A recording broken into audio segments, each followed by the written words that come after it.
السلام علیکم ورحمۃ اللہ۔ آج ہم آپ کو لے کے چلتے ہیں مسجد نبوی کے بالکل ساتھ جو ہے 2-3 مسجدیں ہیں جو تاریخی لحاظ سے بڑی اہمیت کی حامل ہیں، وہ آپ کو دکھاتے ہیں۔ یہ جو پہلی مسجد آپ کو نظر آ رہی ہے سامنے بالکل، یہ مسجد غمامہ ہے، اور مسجد نبوی کے جو آج کل گیٹ کے نمبر ہے نا، اس لحاظ سے گیٹ نمبر 310 سے باہر نکلیں تو یہ بالکل ساتھ ہے، بہت کم فاصلے پر ہے۔ پہلے جو ہے وہ لکھا ہے، تاریخ میں جو لکھا ہوا ہے کہ یہ 500 میٹر کے فاصلے پر ہے، وہ اس حساب سے ہے کہ جب مسجد نبوی کی توسیع نہیں دی۔ اور یہ دوسری مسجد آپ کو سامنے نظر آ رہی ہے، یہ مسجد سیدنا ابوبکر صدیق رضی اللہ تعالیٰ عنہ ہے۔ یہ یہیں دور سے ابھی دیکھ لیجئے، اس کو ہم آپ کو اندر سے بھی دکھائیں گے۔ تو ابھی جب مسجد نبوی کی توسیع ہو گئی ہے تو اس کے بعد یہ 500 میٹر کے فاصلے پہ نہیں ہیں، بلکہ تقریباً 125-150 میٹر کے فاصلے پر ہیں۔ باقی ان کی تاریخی اہمیت کیا ہے کہ مسجد غمامہ کو یہاں پہ حضور علیہ الصلوۃ والسلام نے کہا جاتا ہے کہ نماز استسقاء پڑھائی تھی، اور اس کو مسجد غمامہ کہا جاتا ہے۔ اور اس کی ایک خصوصیت یہ ہے مسجد غمامہ اور مسجد ابوبکر صدیق کی، کہ یہ ان کو تعمیر کروایا تھا آج سے تقریباً 1400 سال قبل حضرت عمر بن عبدالعزیز رحمۃ اللہ علیہ نے، اور ابھی تک یہ جس طرح حضرت عمر بن عبدالعزیز نے تعمیر کروایا تھا یہ اسی طرح موجود ہیں۔ ابھی ہم مسجد غمامہ کے اندر آ چکے ہیں۔ یہ آپ کو یہ جو سیاہ پتھر نظر آ رہے ہیں، یہ ہے عمر بن عبدالعزیز رحمۃ اللہ علیہ کے دور کے ہیں۔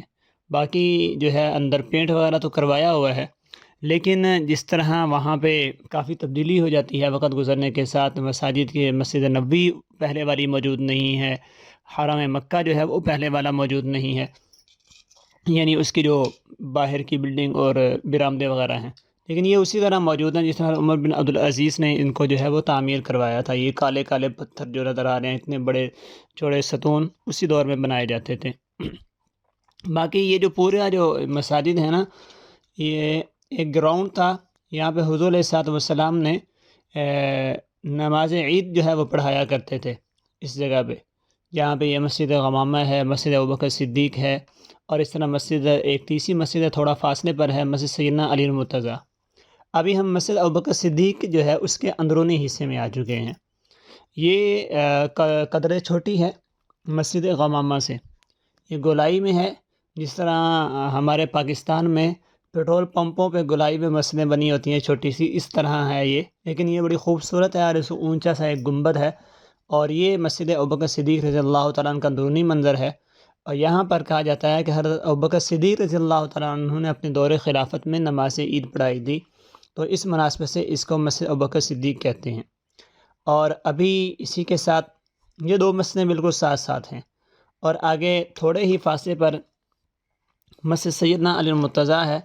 ابھی ہم جو ہے آپ کو وہاں لے کے جاتے ہیں، اور مسجد سیدنا علی المرتضیٰ رضی اللہ تعالیٰ عنہ ابھی ہم وہاں پہ پہنچ چکے ہیں۔ یہ مسجد سیدنا علی المرتضیٰ کا بیرونی منظر ہے۔ اس وقت آپ حضرات اس کو باہر سے دیکھ رہے ہیں، مسجد سیدنا علی المرتضیٰ کو، اور یہ جو ہے نئی بنی ہوئی ہے، یعنی وہ پرانی جس طرح تھی نا، حضرت عمر بن عبدالعزیز رحمۃ اللہ علیہ کے دور کی بنائی ہوئی مسجد ہے ابوبکر صدیق، اور مسجد سیدنا ابوبکر صدیق اور مسجد غمامہ، وہ بالکل ان کے دور کی ہی کھڑی ہیں نا، تو یہ اتنی پرانی مطلب اس دور کی نہیں ہے، اس کی تعمیر جو ہے نئی ہے۔ اور باقی اس کا نام مسجد سیدنا علی المرتضیٰ کیوں ہے، یہ بھی اسی بڑے گراؤنڈ کے ایریے میں آتی ہے جہاں پہ حضور علیہ الصلوۃ والسلام نماز عید وغیرہ پڑھایا کرتے تھے۔ تو کہا جاتا ہے کہ یہاں پر حضرت علی المرتضیٰ رضی اللہ تعالیٰ عنہ نے اپنے دور خلافت میں نماز عید پڑھائی تھی، تو ان کی طرف نسبت کرتے ہوئے یہاں پر مسجد سیدنا علی المرتضیٰ ہے۔ اور اس وقت ہم مسجد سیدنا علی المرتضیٰ کے اندرونی حصے میں آ چکے ہیں۔ یہ کافی خوبصورت ہے، اندر سے آپ دیکھ رہے ہیں مسجد سیدنا علی المرتضیٰ۔ تو یہ 3 مسجدیں ہیں، مسجد نبوی کے بالکل ساتھ ہیں، بہت کم فاصلے پر ہیں۔ مسجد غمامہ اور مسجد ابوبکر صدیق تقریباً 100 سے 125 سے 150 میٹر کے فاصلے پر ہیں زیادہ سے زیادہ، اور یہ بھی کوئی تقریباً 200 میٹر کے فاصلے پر ہوگی، اس سے زیادہ جو ہے یہ دور نہیں ہے، اس سے زیادہ اس کا فاصلہ نہیں ہے۔ اور یہ آپ دیکھ رہے ہیں ماشاءاللہ اس کو اندر سے ہی، اور یہ اس وقت ہم پہنچ چکے ہیں اس کے ممبر اور محراب کے پاس۔ یہ آپ اس کا ممبر اور محراب دیکھ رہے ہیں۔ السلام علیکم ورحمۃ اللہ۔